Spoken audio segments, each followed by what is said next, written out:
Bonjour les amis, c'est Adrien Fournier et comme prévu aujourd'hui je vais vous montrer la couverture de Souvenirs de Sabura, le livre que vous allez acheter, pouvoir acheter bientôt à Indiegogo. Et donc on a cette image là. Alors là comme vous pouvez le voir, j'ai prévu la tranche du livre qui sera là, Souvenirs de Sabura. Il y aura une retouche à faire sur Photoshop pour que le 2 et Sabu soient plus près que ça, mais en tout cas c'est pratiquement utilisable tel quel. Et voilà le deuxième truc. Et voilà donc le deuxième truc qui est le cadre, voilà, avec les débords. Il faut toujours prévoir du débord pour que quand ça coupe, voilà, ça coupe, ça va couper tout ça. Et de l'autre côté, ça va couper tout ça. Voilà. Avec beaucoup de rejets aussi en bas, enfin voilà, enfin, tout est au débord.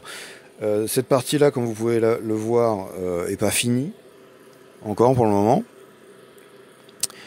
Elle va bientôt être finie, il faudrait que je rajoute quelque chose là. Et cette partie-là, ce sera le quatrième de couverture. J'ai écrit un texte.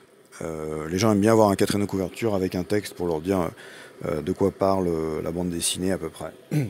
indiegogo.com/projects/sabura-enfin édité.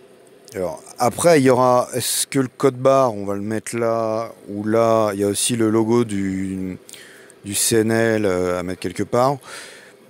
Après voilà, ça va, toute cette partie là ça va être à l'ordinateur qu'on va se la poser. Parce que la vraie question qu'il y a à se poser en attendant, c'est de quelle couleur je vais faire l'image. Parce qu'en voyant en noir et blanc, vous voyez, on a une impression déjà de quelque chose de pas dégueulasse. Mais le problème, c'est que en noir et blanc, on est en dessous au niveau visuel des autres couvertures. Ce qui me fait penser que on a une option de changer la couleur du ciel. Mais à ce moment-là, le titre, lui, qui est découpé dans le ciel, on risque de faire des coupures quoi, nettes, ce serait un peu dégueulasse. Ou peut-être tenter quelque chose, peut-être les nuages en violet, ou alors faire le contraire, faire tout ce qui est au niveau du sol, puisque ça reste assez cohérent, et même on peut le laisser passer derrière Sabura, ça peut être un jaune ou quelque chose comme ça.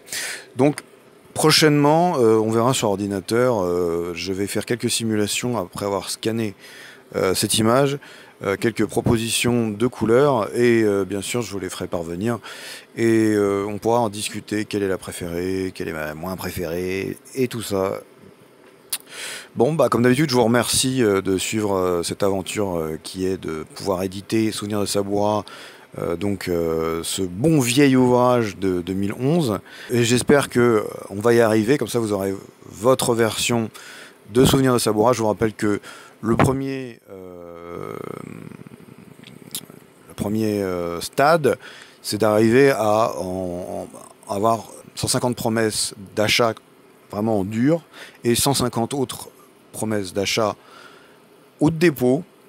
Hein, je suis ouvert parce que je tiens bien à dire que c'est pas contre j'ai rien contre les librairies. Et donc on verra ensuite quelle sera la formule. Mais pour le moment, rendez-vous sur indiegogo.com/projects/sabura, enfin édité. Et donc je vais vous laisser sur une petite contemplation de la beauté de cette couverture qui est très jolie. C'est très joli, je trouve. Hein. Je suis très content de cette couverture que j'ai pratiquement improvisée pour le projet. Eh bien, à bientôt.